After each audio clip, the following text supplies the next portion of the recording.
Hi friends, బాగున్నారండి? అందరూ బాగుండాలి, అందులో నేను ఉండాలి. ఈరోజు నేను గోధుమ పిండితో పూరీలు చేశానండి, విత్ ఆల్ కర్రీ. ముందు 2 చిన్న బంగాళదుంపలను తోలు తీసి ముక్కలుగా కోసుకోవాలి. చిన్న ఉల్లిపాయ, పచ్చిమిర్చి, కరివేపాకు తీసుకోవాలి. ఉల్లిపాయ ఎక్కువ కావాలంటే వేసుకోవచ్చు.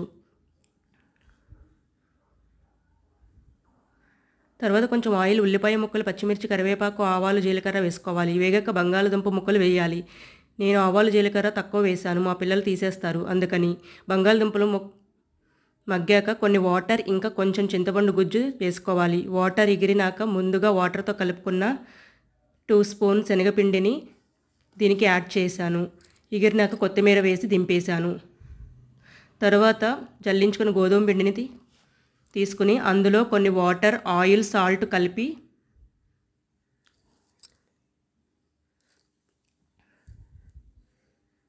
అరగంట పక్కన పెట్టుకోవాలి. తర్వాత ఇలా మెత్తగా ఉంటుంది. చిన్న చిన్న ఉండలు తీసుకుని పూరీలను చేసుకున్నాను.